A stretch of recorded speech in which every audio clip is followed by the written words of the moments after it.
How do you say that, Morgan? That street? Yeah. Vaseline. Vaseline. Vaseline with a B.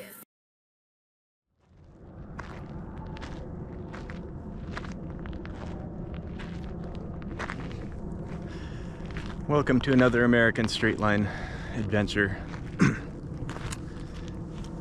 Phoenix International Raceway in the background behind me, one of the least straight line mission related things you can do. But this insignificant seeming little hill above the raceway is an important historical marker and the foundation of actually some of the craziest straight line related activities people have done. I will explain in a minute, but this is the origin point basically for the land survey that was done, laying out this massive grid that's the foundation for all legal property descriptions and property boundaries and stuff, pretty much, or nearly all, in the state of Arizona. And most other states did their own. So starting at this point, they worked their way due east and west in a grid, due north and south in a grid, laid out big squares, shaped them into smaller squares, and subdivided those up, and that's how properties were determined. One of my favorite people in the straight line mission community, Allie of Allie's Adventures, did an analysis of the longest, straightest roads in United States cities. He's from the UK, but he was visiting America and did that analysis to plan out some potential adventures while he was here. It did not surprise me at all to find out that his top two cities were both here in the Phoenix area. Phoenix itself in first place, and Mesa, a suburb of Phoenix, in second place.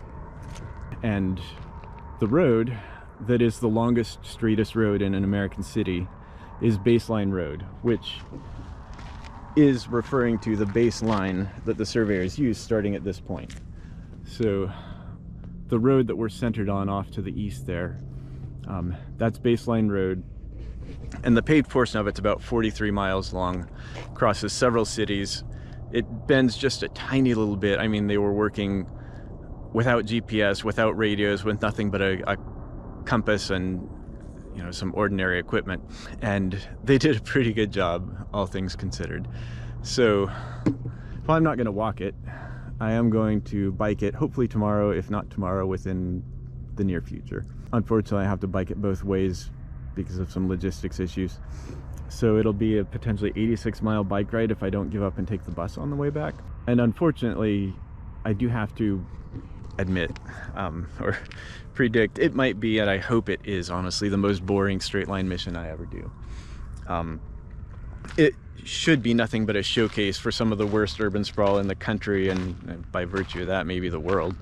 The only reason it would become exciting is if I have the kind of negative encounter with a person or person in a vehicle that I really want to avoid. So sit back and enjoy a really long, really straight bike ride. Even though we won't get to see much of what I'm pointing out right now from the ride, here's a little bit of orientation.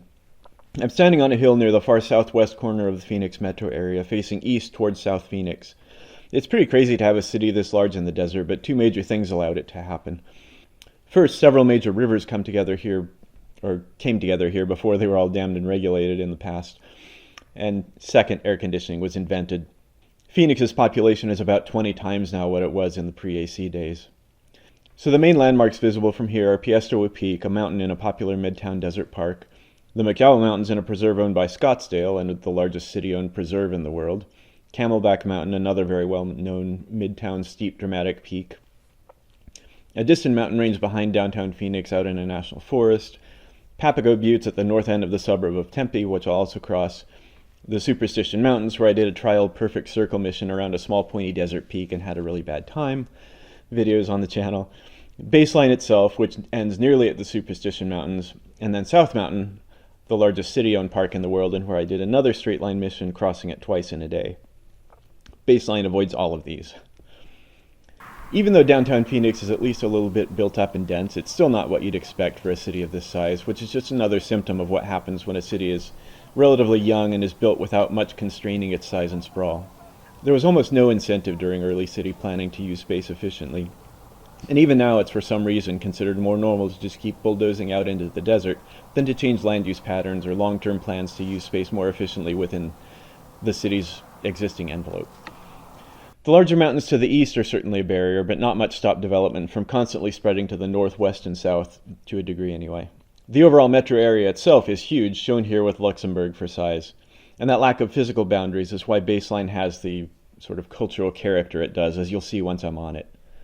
And here's a closer look at the end of it, the end of the ride, which you'll see closer pretty soon. The road dead ends into farm fields at that patch of trees and couldn't have continued much farther because of the floodplain of the Gila River, one of the original major rivers that supported placing a city here in the first place, and of course supported Native Americans and pretty substantial cultures for thousands of years previously. The end of the road itself is on tribal lands outside the city of Phoenix. So here's a quick look at how the survey system was set up. I filmed the intro where the lines meet in the center of the figure, and using standardized survey chains to measure distance and compasses for direction, teams of surveyors worked out from this point, laying a grid first every 6 miles and then filling in every square mile as I show here. The squares are never perfect because of compounding errors, obstacles, and adjusting for the Earth's curvature, but they're really not bad. Because property boundaries have been based on this for 150 years, there's also no way to go back and set up a cleaner grid now that we have better methods. Here's Baseline Road covering 43 miles of this mile-based grid system, which also supported most of the street grid in the area, although none as well as Baseline itself. And finally, zooming out to the whole state for some perspective, remember that nearly every bit of this was done of some of the first straight-line adventures by people.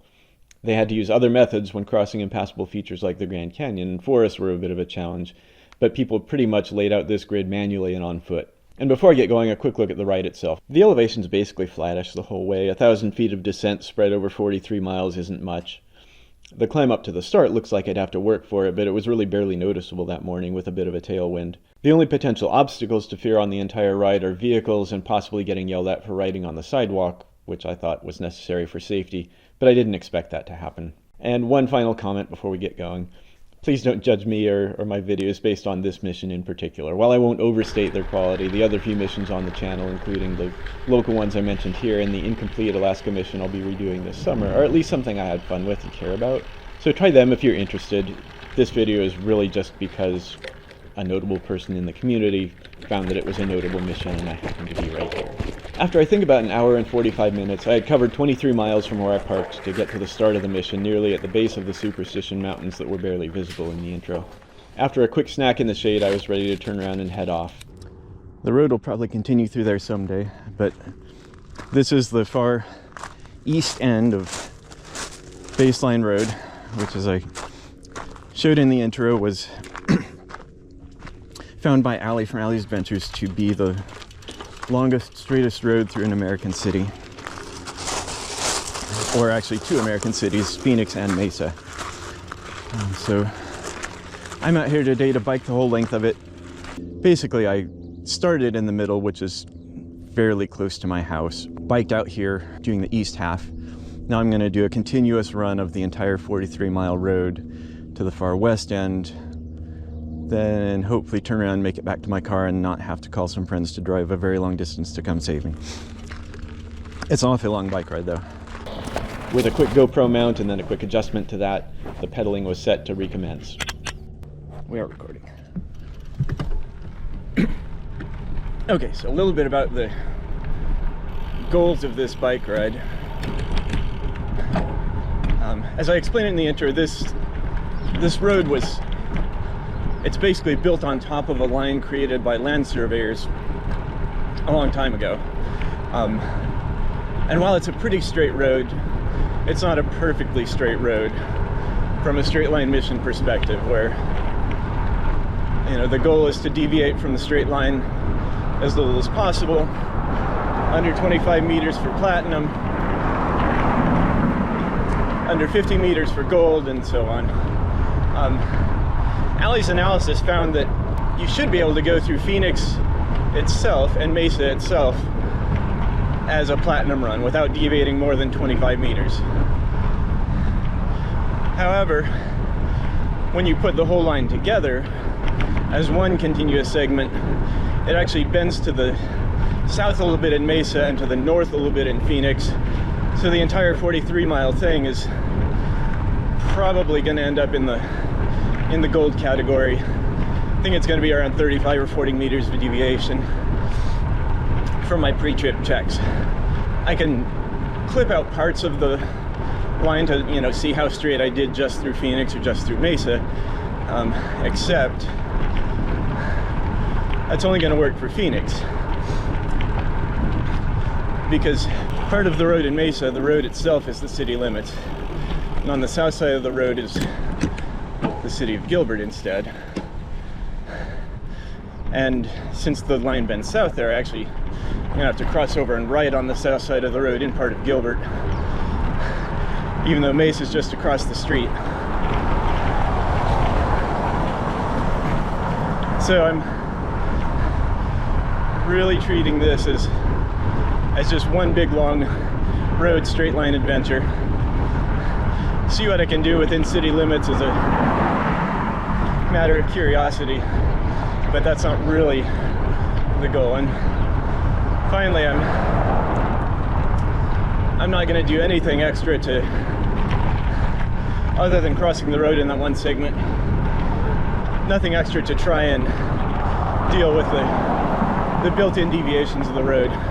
It's a terribly bike unfriendly road, and all I really care about is staying out of traffic as much as possible. At times there are bike lanes and I'll sometimes use them. Sometimes I'll be on the sidewalk.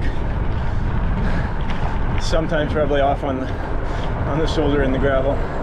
And one last unfortunate comment on the entire road as a whole.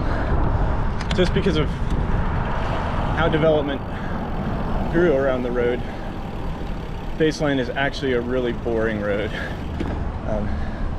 It's just a major arterial road. It doesn't go through any high density areas, no cultural centers. It's just an endless string of strip malls and housing developments, basically.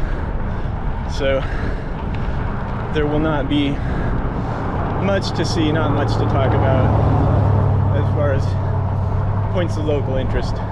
Little things here and there, but it's just going to be a long, monotonous ride through just endless urban sprawl.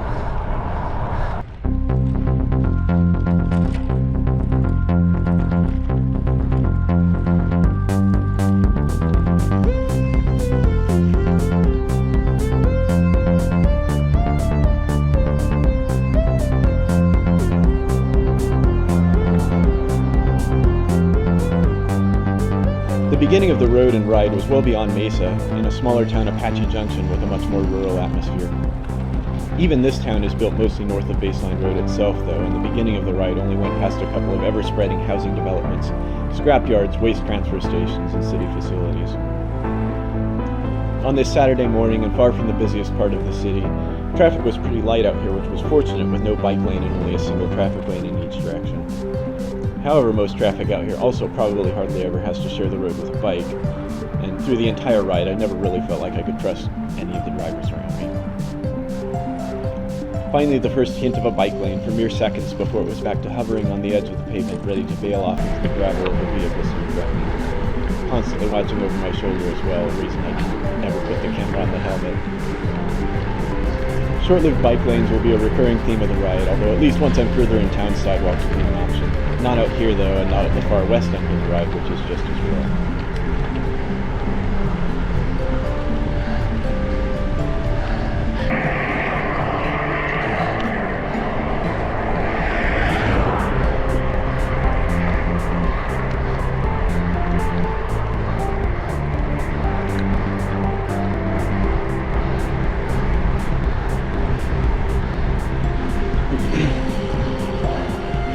You can barely see them, but the Sierra Estrellas, the northern end where I filmed the intro, are barely visible through the haze. Probably really hard to see with the wide angle on the camera. At the first stoplight, a slightly better bike lane and sidewalk finally first appeared. I originally meant to count the total number of stoplights in the video. I thought it would be around 100, but unfortunately poor camera management meant I couldn't really track them from the video most of the time, at least not reliably. And a short distance later, I came to the major piece of the puzzle I mentioned, supporting modern Phoenix as well as modern Tucson. a major city to the south. Quick detour. The rivers and groundwater were enough for a while here, but the state rapidly grew to a point where importing water was needed to support agriculture and industry. In there is Phoenix's lifeline, the Central Arizona Project Canal. And it's basically how life exists the way it does here in the desert. One of the hottest, largest, driest cities out there. And it's fed by this massive canal pumping water uphill from the Colorado River hundreds of miles away.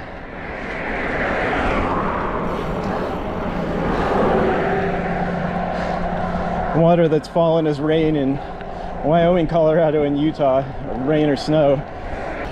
There's a complicated and contentious interstate water pact that regulates deliveries through the system, interstate and international, honestly, because Mexico's part of it.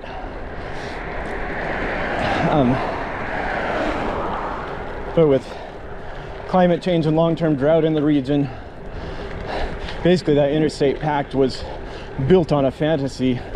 It was created during an anomalously wet period in history. So they way overestimated how much water there was to go around for everyone. 100 years later, when reality really starts to take hold,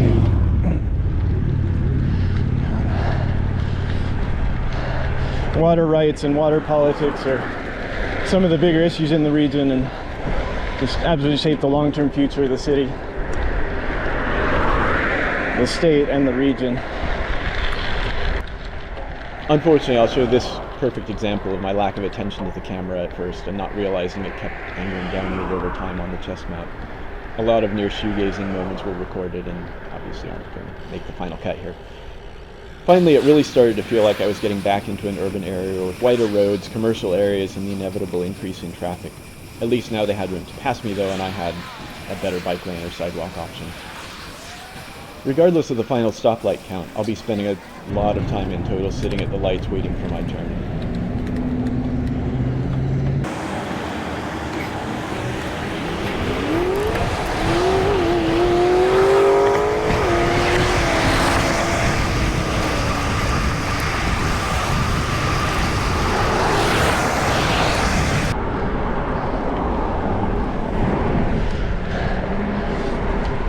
So at this point, the reference straight line from one end to the other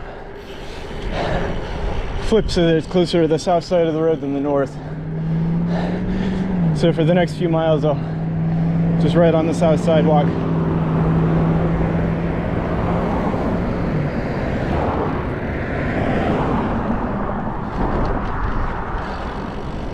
Won't be the best experience, but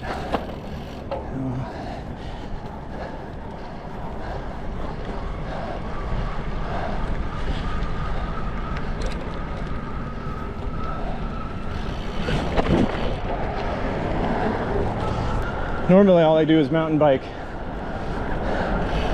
and I was prepared to use it for this.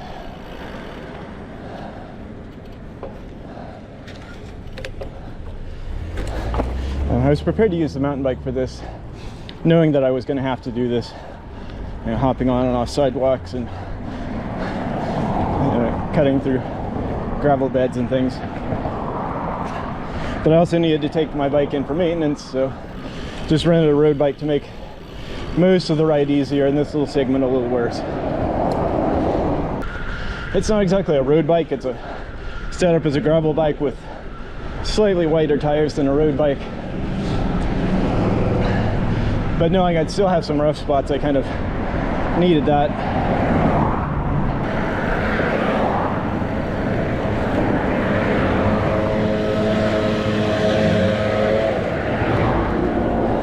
Leaf blowers are the worst, and if you use them, you're a bad person. Although drivers certainly should be prepared for the unexpected, for this next stretch I was at least prepared to be in a slightly more forgiving mood and definitely wouldn't debate the right-of-way with anyone, since I was heading against traffic on the sidewalk through an increasingly busy commercial stretch of road. Since I had ridden out the same way, sudden and seemingly pointless features like the sidewalk just ending were no surprise, and I knew it would come back in a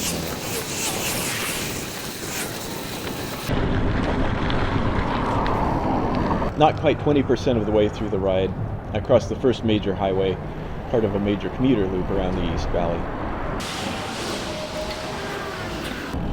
The Phoenix metro area is encircled by 3 big loop highways, 101, 202, and 303.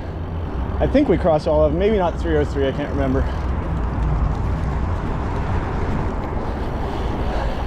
We'll cross 202 again in a while.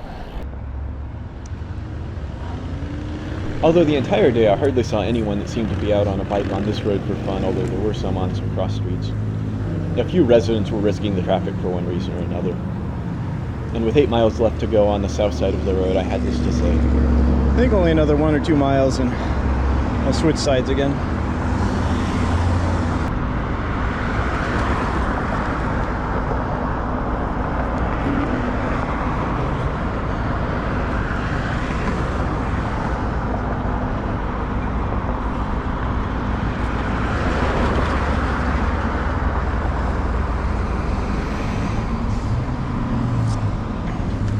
There's a welcome to Mesa sign over there, so this is part of where I think I'm in Gilbert, and Mesa's across the street.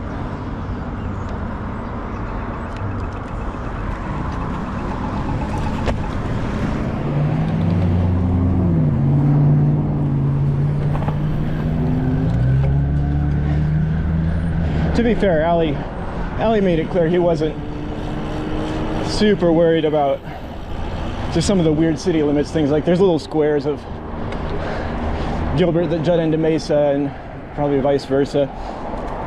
And it's more like crossing from east to west, you have crossed the full width of Mesa even if you weren't in Mesa every single second. It's another way to look at it.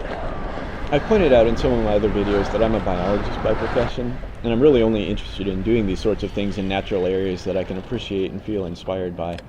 And the sole reason I ever did something like this is simply because I'm the only person I know of around here to attempt what Allie found to be a pretty significant straight line feature. Probably the peak wildlife moment of the trip. But with an unexpected, not exactly wild animal sighting, I at least had a hard-shelled little Turtles. reason here for a quick stop. They are not native. People illegally dump their pet turtles into ornamental ponds all the time here. There are native turtles in Arizona, but none left in the Phoenix urban area after the rivers were all dammed and regulated. Hints of the region's agricultural past still linger, and outside the very center of some cities, it's not a surprise to see some small farms still hanging on, surrounded by apartments. The ride continued on deeper into Mesa with a repetitive pattern of a short stretch of sidewalk, an awkward business entrance clearly not made with all the bicycles in the civil engineer's heart, and another repeat and another. Because the bike lane wasn't even an option against traffic, I had no hope of making efficient progress in here and just enjoyed whatever there was to enjoy, which wasn't much. After a quick battery change, I was back into perhaps the most pleasant and scenic bit of the ride. The winding trail climbed steeply into high-rolling hills with the road an incredible 2 feet below me at times, the cars looking like mere ants. The exhausting climbs paying off with the breathtaking descent down the other side of the Gilbert Alps. Animals roamed freely in the meadows. Lush, shady pine forest carpeted with blooming dandelions provided shade. A torrential river was crossed by an engineering marvel of a bridge. And finally the path passed through a whimsical topiary garden bursting with an incredible variety of cylinders of multiple heights and diameters.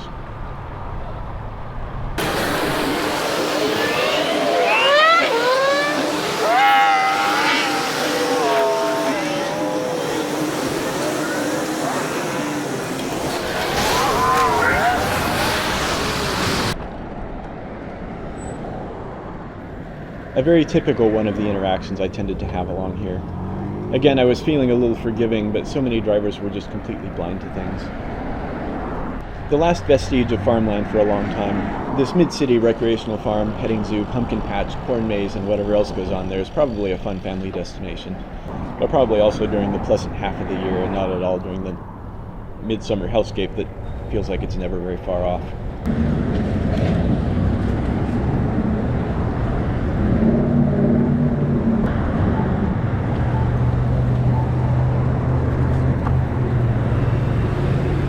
Finally time to cross again.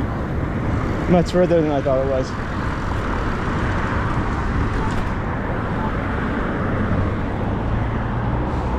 I was now sitting, as I found later, at the highest deviation of the entire journey. The true straight line was still south of the road, and although I checked where I should cross, I apparently still should have gone 1 more mile before crossing, which would have shaved a whole 2 meters off the maximum.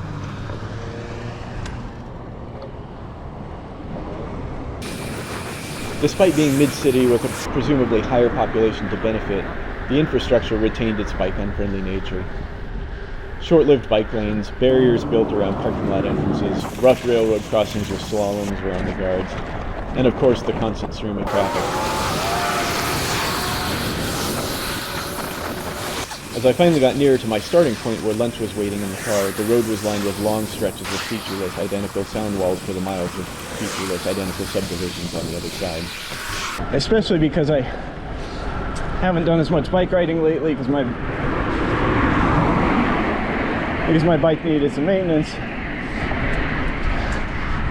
Done more running and stuff instead. I knew I was going to have trouble with leg cramps on this ride, as I always do after a few hours of riding.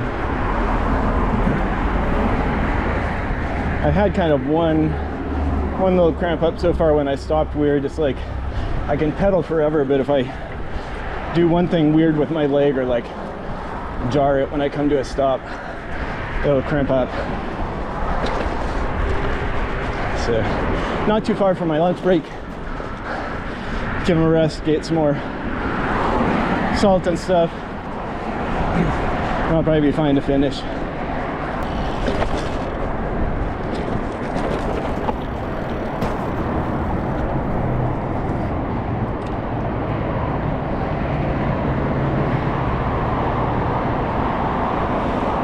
Highway 101, the other big loop highway.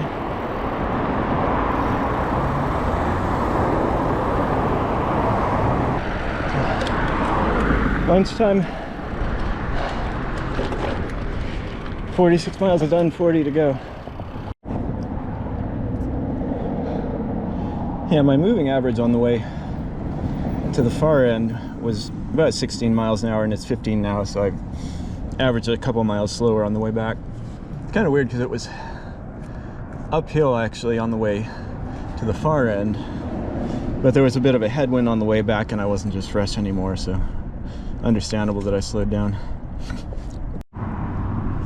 And lunch will be a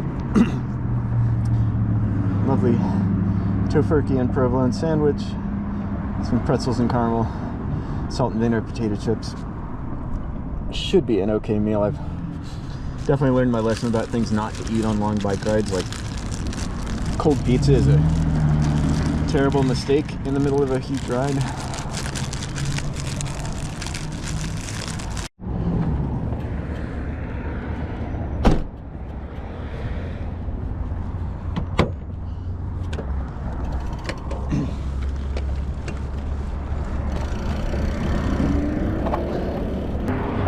The 30-minute break really felt good. Plenty of sugar and salt for lunch. Just before crossing Highway 101, before the lunch stop, we entered the city of Tempe, which is a moderately sized suburb of Phoenix, home to Arizona State University. Once we go a few more miles, cross into actually Phoenix proper. I was finally on the part of baseline I actually use on a more regular basis, closer to my own house.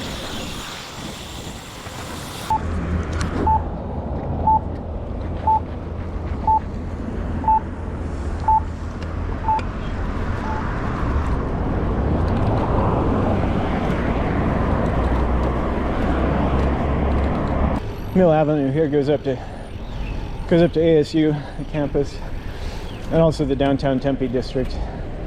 But that's about 3 miles north of here.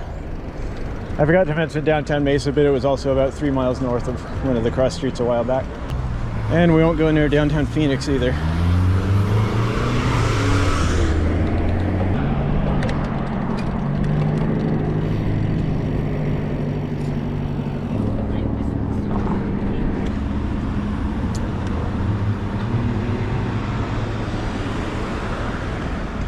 Public transportation does exist in Phoenix and the region, but it probably lives down to the stereotypes of the country as a whole.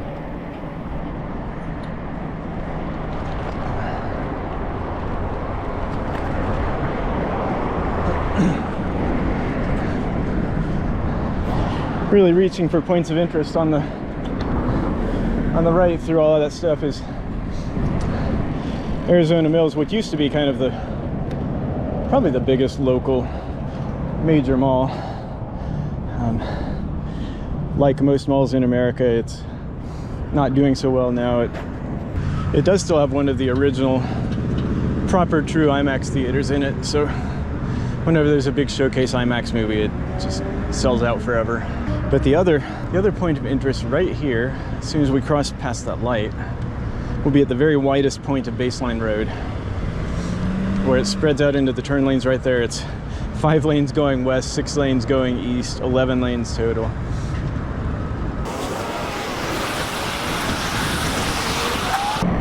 And at rush hour on a work day, this is just a disaster. And crossing under Interstate 10, this is one of the major US interstates that goes from Los Angeles to, I forget where on the East Coast, maybe Jacksonville, Florida.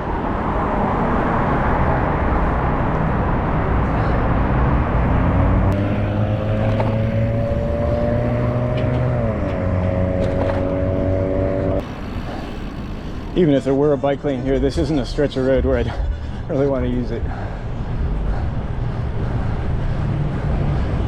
Nobody expects a cyclist, or honestly even a pedestrian,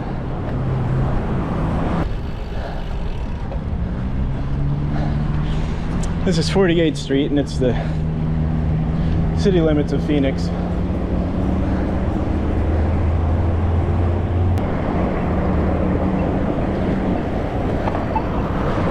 So in that sense, the Phoenix portion of the straight line mission just started.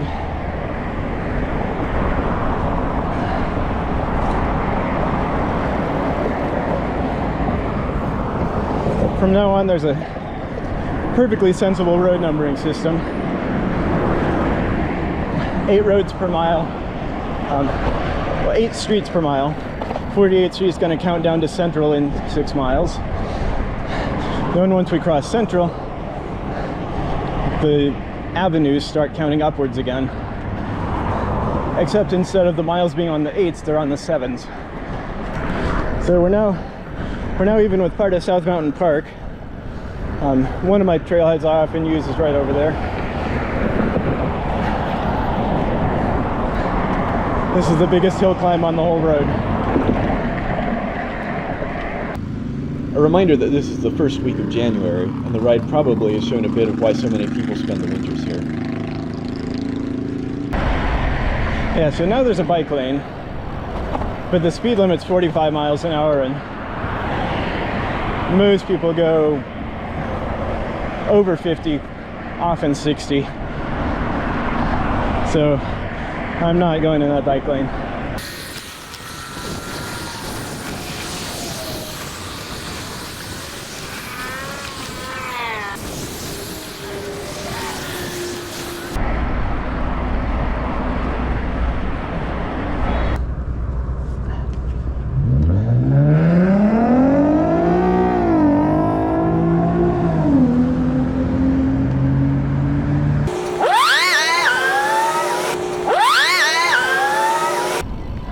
Despite the theme of my commentary, there are bike-friendly roads and urban canal trails around here. I'm just not on one. Most of the canals, for example, are actually bordered by paths that provide long, straight, smooth, safe bike routes. Baseline, on the other hand, just obviously doesn't. Case in point here, I must have been looking away and missed this mystifying fork in the sidewalk until I was committed to the left. 24th Street is the start of Mormon Trail on South Mountain, which is one of the best, most popular hiking trails.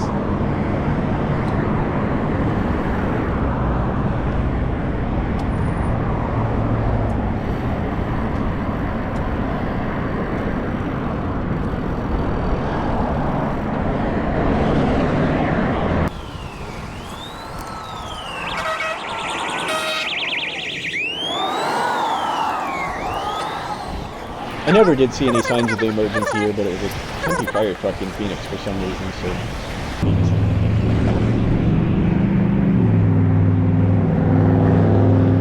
Roughly even now with where I did the straight line mission across South Mountain. I crossed it once going north to south, then had to get back to the car, so I did a second straight line the other way.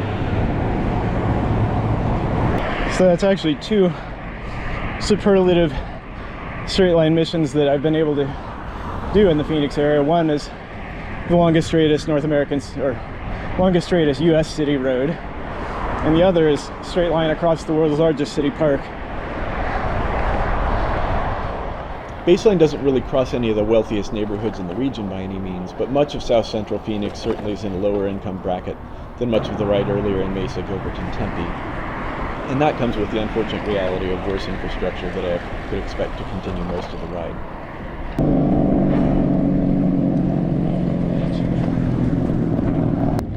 An unprotected work zone around some commuter light rail under construction meant that I had to just wait for a chance to hurry through in the traffic lane.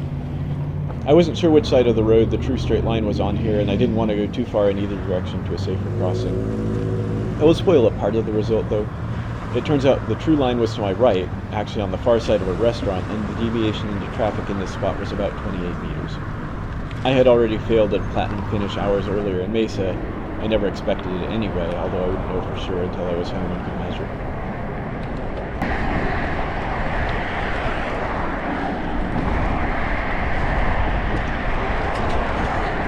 This is a little wider. I'll actually use it here now, at least for a bit.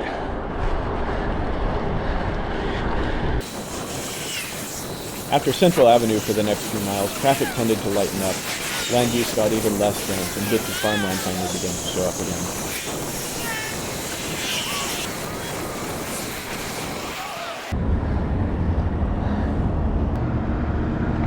again. Central Avenue back there is both the main entrance to South Mountain. It's also the road that goes up into downtown Phoenix. This is the first spot where I've noticed that I actually see the hill with the baseline marker where I did the intro, which is several miles past the end of the road itself, of course. So, while the end wasn't exactly in sight, the hilltop at least confirmed I was closing in on the finish line. The cramps never returned as much as feared after lunch, which means lunch probably helped. But I was definitely getting tired of the whole thing by now, especially after riding against a headwind for a few hours. I hadn't called for help yet, but was starting to think that I would.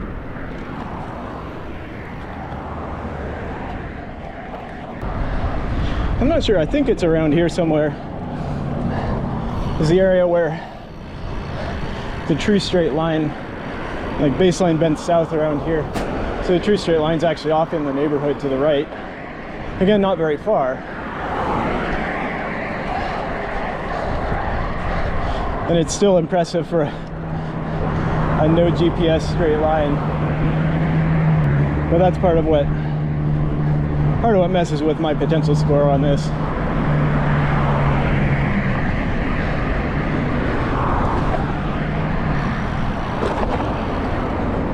And it's not like cutting through parking lots here or anything would really help much with that, because I'd still have to come back to the road whenever I hit a neighborhood.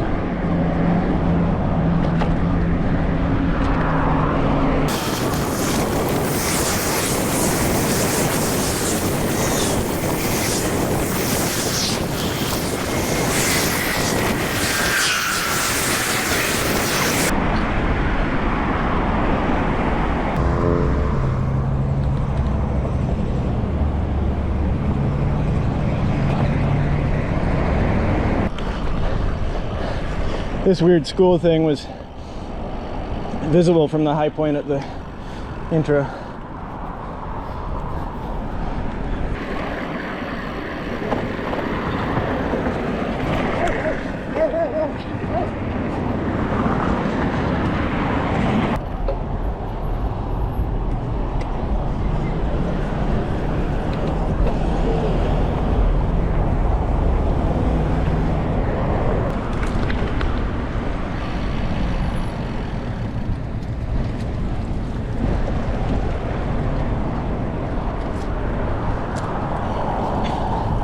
There's a really good little locally made ice cream shop right there, Scooptacular. Unfortunately, I can't and shouldn't stop there. I don't think ice cream's a very good biking food if I remember right. Maybe it's fine. But I don't have a bike lock anyway.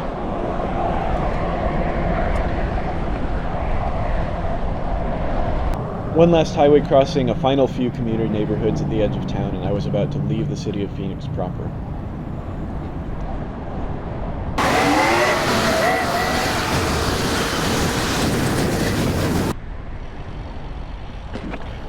In a mirror of the beginning of the ride, it seemed I was also about to leave behind the safety of sidewalks and be back to a tiny margin at the edge of the road with unaware and probably unfriendly traffic uncomfortably close.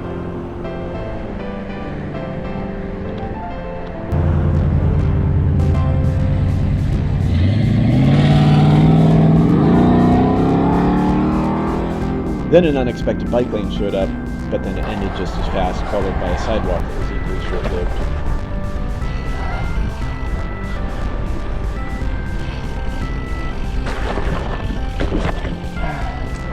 I was now on a segment where baseline crosses the Gila River Indian community. So just left the city of Phoenix. Now on the Gila River Indian Reservation. Still a public road. Nearing the end finally. The south side of the road had a partially completed sidewalk project in progress, good for a short distance, but I could see the sidewalk's end almost as soon as I was on it. It will be more complete soon though. But I could also finally see the patch of trees I knew marked the end of baseline and the end of the ride. And by now I was pretty committed to checking to see if I could get a partial ride from some friends. It was late enough now that I wouldn't be caught in the dark, but would be caught out in the dusk, and I couldn't find my clip for my headlight before the ride, so had no way to really mount a light.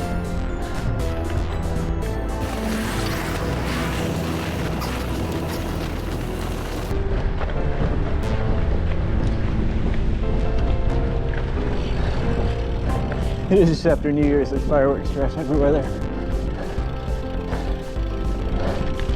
From one end of the pavement on baseline, off the other end.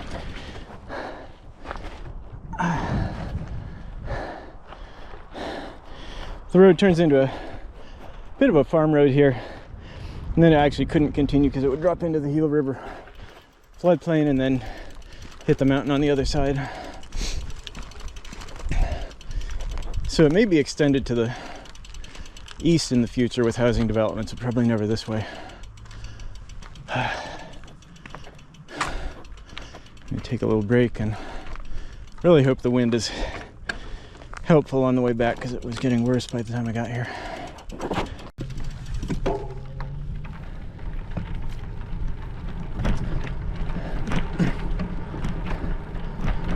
Starting back on the return now, except that I did cave a bit and texted some friends and asked them to meet me at that ice cream place because it's a few miles up the road from here and only 15 miles or so from my car, so they won't have the longest ride to drop me off, and that'll save me an hour and a half probably. So as with all of my other straight line adventures will have shown and will show, I mean, I'm a biologist and I only do outdoor activities in worthwhile natural areas. I hate road riding. I would never do it just for fun, especially in this area. Sure, there are some roads on the planet that would be fun to bike, but this isn't one of them. So, mission very much complete. As successful as it could have been. Let's see what the numbers look like when I get back. And the funny thing is, I thought I would, as long as I finished, I actually would have gone way over my longest bike ride ever. But putting at the ice cream shop, that won't actually be the case as long as this was. My longest ride was actually about 76 miles in the most scenic spectacular, beautiful part of the park road in Denali National Park. 76 miles with something like 7,000 feet of elevation gain. High headwinds on part of the ride. At one point, I was down in my lowest gear trying to cross a bridge over a really windy river canyon. Lowest gear, like, leaned over to the side and still could barely make progress on flat ground with a heavy pack the whole day. But I was starting out in better shape. A bike I'm a little more comfortable on, like my hands are feeling bruised by now from this one. It's not really what I like. So I'll probably finish the day at like 72 miles. Not gonna break the 76 mile mark. 86 would have been the total if I'd completed everything. And actually, without the headwind, this is, I can already tell this is way easier than the last few minutes at the end of the ride. Or the last hour at the end of the ride, honestly. I feel like I'm going twice as fast with the same effort. Another quick camera reset, a quick run down the same sidewalk. A chance at the slalom I missed to finally pass up on this morning. And I just had a couple of short miles back to 61st Avenue, and the parking lot where my ride pulled up literally from the minute I did.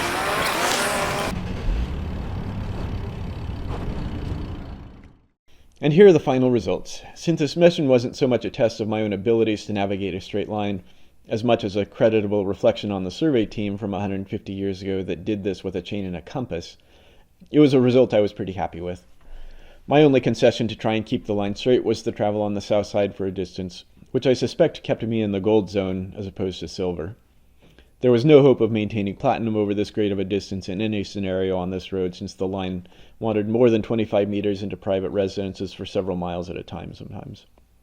Looking just at Mesa, Ali's second place city, it still included some pretty big built-in deviations along with my line crossing onto the Gilbert side of the street. It's not a result I'd take too seriously, given how much time I was technically not even in Mesa. There you go, though, if you were curious. Tempe wasn't one of the significant cities and was an easy platinum since it was a short segment with no big forced deviations other than the imperfections in the straightness of the road and sidewalk. My lunch stop in the parking lot wasn't even the biggest deviation here. And finally, Phoenix, the longest single city straight line road segment in the USA as far as we know from Ali's algorithm. A close but solid platinum run. Although there were other deviations above 20 meters, it was a bit funny that the largest within Phoenix, and so the one where I came closest to failing platinum, was within sight of the end where I drifted to the right to stay on the sidewalk at the last road crossing before the city limits. Well, there you go. Even though it's not exactly what I prefer to do with my time, I did it because I was there to do it, and now I can get back to my better adventures, I hope. Keep an eye out later this spring for a no GPS desert straight line mission, planned for about 10 miles cross country and up a steep mountain, and for the sake of my sanity, hopefully a successful straight line mission crossing the Alaska Range later this summer.